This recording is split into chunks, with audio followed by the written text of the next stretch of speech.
عليكم متتبعات شيوة مريم، تنتمنى تكونوا كلكم بخير وعلى خير. اليوم ان شاء الله ضمن سلسله شيوة مريم غادي نقدم لكم تشيز كيك بالليمون. تيجي عباره على 3 طبقات: طبقه تاع البسكوي وطبقه تشيز كيك والطبقه اللي من الفوق تاع الليمون. تيجي زوين بزاف لا في الشكل ولا في المذاق.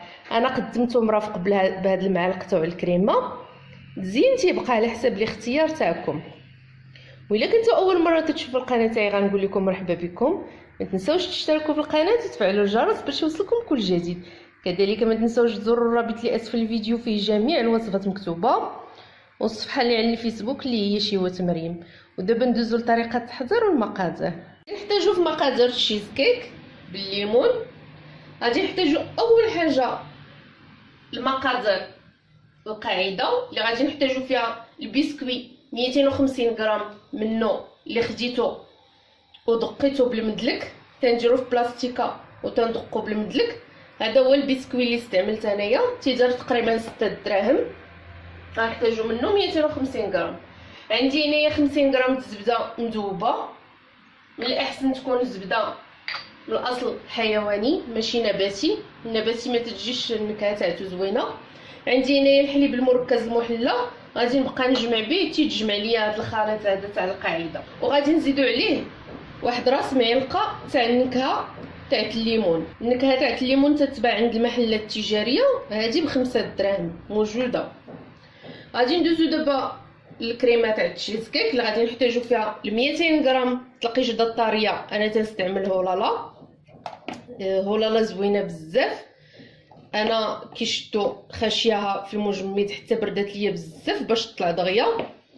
غادي نحتاجو 100 غرام تاع الجبن. انا استعملت جبلي، ممكن تستعملوا اي جبن عندكم واخا اللي محضرته في المنزل.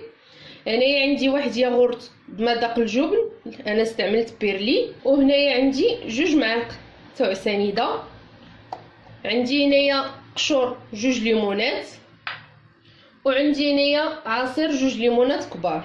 وعندي 2 ورق الجيلاتين اللي غادي ناخذهم ونرطبهم في الماء يكون بارد. وغادي نحتاجو حتى في الكريمه غادي نحتاجو للروح تاع الليمون. غادي ندوزو دابا لهاديك الطبقه اللي غتكون الفوق نتاع الفلون اللي غادي نحتاجو فيها الكاس تاع الليمون. الكاس ما عامرش، هانتوما كي تشوفوا هذا راه كاس كبير ما عمرتوش حتى للفوق. وغادي نحتاجو 2 فلون تاع الليمون، انا استعملت هادو تنظن بانهم تيديروا درهم. وعندي هنايا معلقه كبيره تاع النشا. وغادي نحتاجو السكر سنيده تقريبا 2 معالق حتى 3 باش غنحليو. دابا غادي نبدا كي قلت لكم بالقاعده هي الاولى. غادي ندير الزبده وغادي نبدا نجمع هذا الخليط حتى نشوف واش تجمع ليا او لا ما تجمعش. غادي نبدا نزيد شوي بشوي تاع الحليب المركز المحلى حتى يتجمع ليا هذا الخليط هذا. غادي نزيدو هذاك راس معلقه اللي قلت لكم تاع النكهه الليمون. صافي غادي نبقى نخلط حتى يتجمع ليا هاد العناصر كامله. صافي ها هو خديت هذاك البسكوي وبسطو بيديا في هذا المول هذا. هذا الاطار هذا انا درت دائري، فرشت ليه هنايا بلاستيك غذائي باش تسهل عليا منين نبغي نزولو. صافي وبسطو غير بيديا. دابا غادي نحطو جانبا وغادي ندوز نطلع هاد القشده طريه. بعد ما طلعت القشده الطريه على هذا الشكل هذا كي تشوفوا ما طلعتهاش مزيان حيت باقي تنزل على هذا الخليط تاع الجبن والياغورت بنكهه الجبن. غادي نطرب هاد العناصر حتى هما مع بعضياتهم. غادي نزيد عليهم النكهه تاع الليمون وغادي نزيد عليهم 2 معالق تاع سنيده. وغادي نزيد النكهه تاع الليمون صافي. وغادي نطرب هاد العناصر هادو. بعد ما طربت هاد الخليط هذا غادي نزيد عليه دابا الليمون وقشور الليمون. غادي نزيد هاد قشور الليمون وغادي نزيد الليمون شوي بشوي وانا تنطرب. ممكن تزيدوا السكر سنيده على حسب الذوق نتوما تاعكم.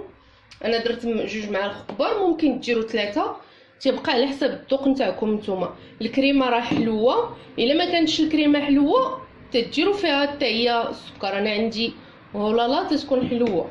دابا غادي ناخذ هذيك لا جيلاتين، غادي نعصرها من الماء وغادي نديرها في كاسرونه. غادي نزيد عليها شويه تاع الماء، ما نكثروش، وغادي نشعل عليها تذوب واحد شويه.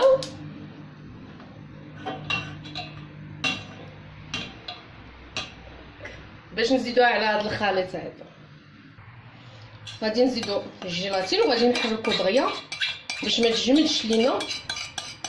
غادي نعاودو نخدمو الطراب. نطلع الجيلاتين دغيا تتجمد صافي. غادي نخدم انا الطراب.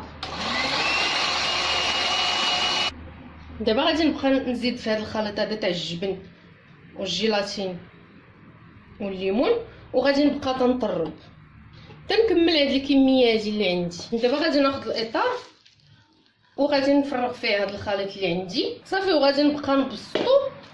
ومنين نسالي نهز هاد المول هذا ونضرب فيه باش تحيدو هذوك الفقاعات الهواء وتصايب لينا الوجه تاعو. بعد ما قديتو خشيتو في المجمد، دابا غادي ناخذ هذا الكاس تاع الليمون، غادي نزيد عليه نشا،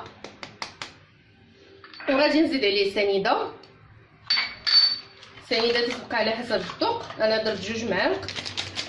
غادي نزيد هذا الفلون بنكهه تاع الليمون،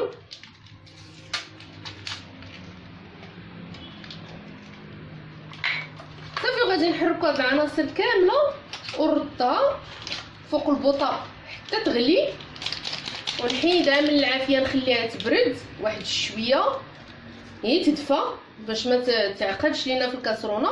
ونخرجوا هذاك التشيز كيك اللي خشينا في المجمد ونكبو فيه نفوقو هذا الخليط هذا. كي قلت لكم يكون دافي باش ما يذوبش لنا الكريمه. غادي نردو دابا فوق العافيه ونتلاقاو ان شاء الله من بعد ما خليت الكاطو برد. انا ما خليتوش تجمد باش ما نعاودش نطفي الكاميرا ونعاود نشعلها. نتوما غادي تخليوه تيجمد واحد 6 ساعات، عاد توجدوا هذا الخليط هذا اللي الفوق باش ما يتخلطوش لكم هاد العناصر.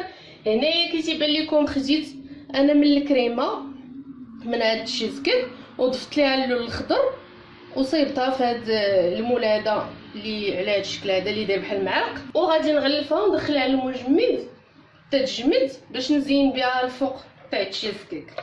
دابا غادي نفرغ هذا الخليط هذا صافي وغادي ندخلو للمجمد حتى يشد راسو. عاد ديك الساعه نوريكم الطريقه، عاد نوريكم الشكل النهائي تاعو. هذا هو الشكل النهائي تاع التشيز كيك اللي وجدنا اليوم، تيجي على هذا الشكل هذا. انا زينته بهذوك المعالق تاع لا كريم اللي زدت لهم الملون خضر وفرomboise في الوسط. تيبقى تزين على حسب الاختيار تاعكم نتوما. صدقوني هاد التشيز كيك تيجي زوين بزاف وساهل، تنتمنى تجربوه وينال الاعجاب ديالكم. ما تنساوش الا كنتو اول مره تشوفوا لي فيديو ديالي تشتركوا في القناه وتفعلوا الجرس باش يوصلكم كل جديد. كذلك ما تنساوش تزوروا الرابط اللي اسفل الفيديو فيه جميع الوصفات مكتوبه. وما تنساوش تبارطاجيو الفيديو مع الاصدقاء تاعكم باش هكا تكبر القناه وتعم الفائده على الجميع.